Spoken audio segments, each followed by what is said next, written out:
Hi everyone, welcome back to my channel. My name is Erica. Today I'm going to be sharing with you what exactly happens in an art therapy session, particularly what happens in a non-clinical online art therapy session. So I'm going to be sharing with you how I run my sessions from start to finish, and I'll be sharing with you the whole flow of the process. Also, if you like this video, please don't forget to give it a thumbs up and subscribe to my channel. It would mean so much to me.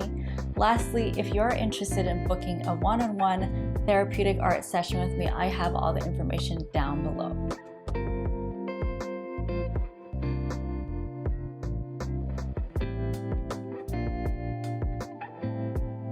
So I do want to start off by saying that every art therapist is different, and every art therapist has their approach and their style of running a session.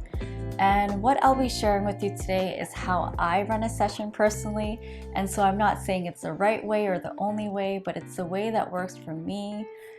Throughout my years of working as an art therapist, I've definitely tweaked the way that I have worked, and I find that this approach works best for me. It feels most aligned and most authentic in how I want to help people heal through art. I am also coming from a non-clinical art therapy approach, and I also run all my sessions online, and so it may look different in person, but I'm particularly talking about an online session as well. And so the first thing I do with my clients is a check-in. And I feel like that is a really important thing to do when any client comes to see me. This check-in is all about seeing where they're at their life right now. And so maybe they come with me with a problem in their life, maybe something happened at work, maybe they're going through some grief or sadness or heartbreak or whatever it is. I'm giving them the space to really unload, to really emotionally unload through words what they're going through. And through that time, I'm kind of gaining clarity on how I want to navigate the session. I'm kind of meeting them where they're at. This check-in sometimes can be a few minutes, or it could be 45 minutes. It really depends on how they're feeling that day, how much they want to express through words, and where they're at. I think it's really important to meet them where they're at. Also, not to have such a rigid way of running a session. Just because in the beginning of my career, I used to very much be planning of my sessions and have things in mind, but I've definitely learned that throughout the years, it's definitely better to have an open mind. And so I come from a very intuitive approach of working with my clients. I think it's important to trust that, and I've definitely learned to trust that throughout the years, and that's kind of the main style that I run my sessions, is through my intuition. During the check-in, I want to ask them about how they're feeling, about if that's the thing that they want to focus on in the session. What's your goal? What's your intention? And just really giving them the space just to be, to be their messy selves, to be really authentic in how they're feeling. Just giving them the full space just to express their full spectrum of emotions. And so after the check-in, I like to do a little grounding or breathing meditation.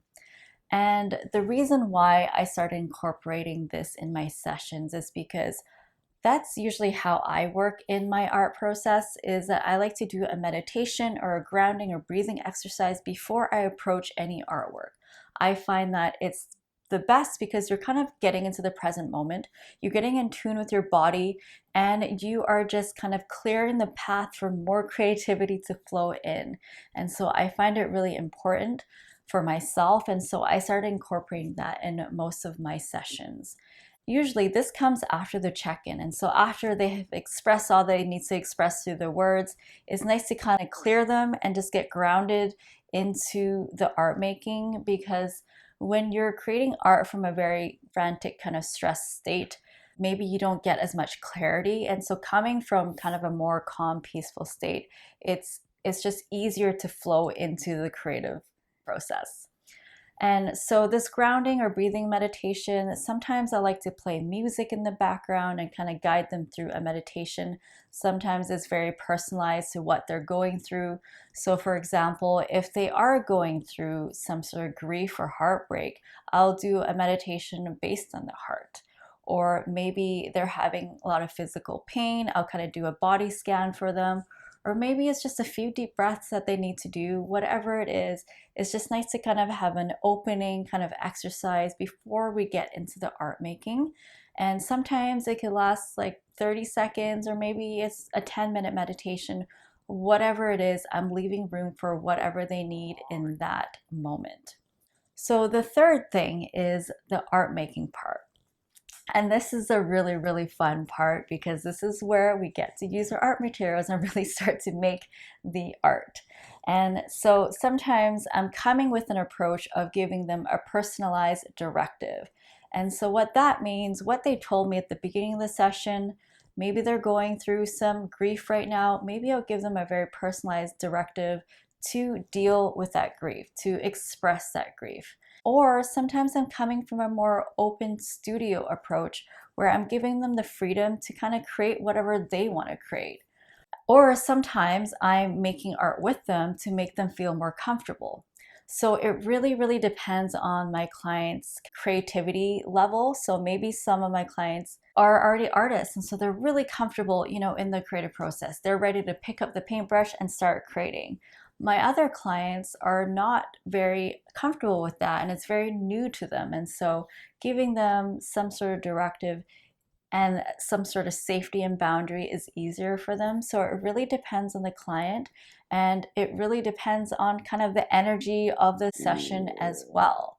Sometimes there can be some talking throughout the art making, and sometimes maybe it's complete silence, or sometimes there's some music involved.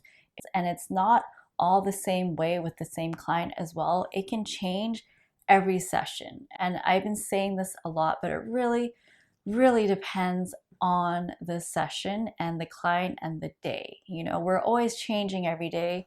Even though I'm working with the same person, it's different every time that I meet them. So I like to kind of meet them with a fresh perspective and meet them where they are at. And so during the art making, as I said, maybe I'm doing some art with them. For some clients, it makes them feel more comfortable.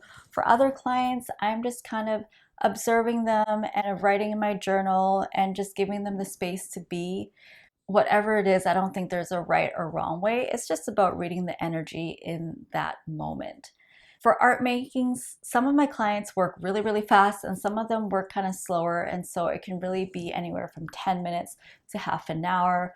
But it really is kind of the bulk of the session is the art making. And also talking about the materials and what they can use. Since I do work online, I don't supply my clients with art materials like I used to when I practiced in person.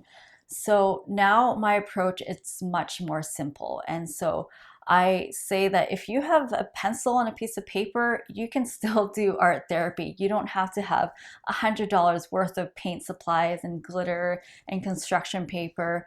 I really like to bring it down to the bare minimum, to the bare bones, and make it approachable for anyone at any budget, because I don't think you need all that to express fully. It does help sometimes, but I prefer to kind of keep it very simple. As my approach has changed, I definitely want to keep heading this way. Before, when I practiced in person, my studio was filled with a whole wall full of art supplies. And I found that maybe it was a bit too daunting for some of my clients just because there's so many options. And so I just want to simplify that and keep it bare. Keep, just some pencil crayons and some felt markers and a piece of paper. That's all that they need. Although sometimes it is good to have certain materials to can help us convey different emotions. Clay is really good for anger because it's very tactile and you can really use your hands. Paint is really good for kind of stress relief because it flows really easily. But as I said, I'm kind of leaning towards the more simple path, and this is what I'm just into right now. And so after the art making is where all the juicy stuff comes out. This is the discussion part. So this is a part where I give my time clients to reflect on their artwork and a time for me to ask them questions. And so this is where I ask them, how did it feel when you started making the art? You know, what do you see in the art? What does that color represent to you? All these questions, and throughout this question process is where all the answers start to come out. This is where the artwork will actually speak back to you. You will start to learn so much about yourself because every color, every line, every shape, every movement that happened during the process is here to tell you something. And this is where it's all about trusting in the art, trusting in the process, because so much can be revealed about yourself and about the situation that you're going through. So for example, what I talked about, maybe my client is going through some grief and I gave them a directive based on grief. They're going to start to find some jewels of insight about how they're dealing with the grief, about anything related to that topic. And it's really exciting to be a part of that process because that's where the light bulb and aha moments can be revealed. And that's why the whole process of art therapy is so powerful, because I don't think you can get these insights without the artwork. You know, talking does help, but adding the artwork is a whole nother layer to ourselves and to our subconscious. And so this is a really exciting part. And so after the whole discussion of the artwork, the whole reflection, I like to end the session with a closing, maybe giving them a prompt for journaling throughout the week, or maybe an art exercise, or maybe just another check-in again, just so that they can transition out of the session with peace and groundedness. I don't like to just end it right away, obviously. And so this is how I run most of my sessions. And, you know, sometimes one of these things happen, sometimes all of these things happen. It really, really depends.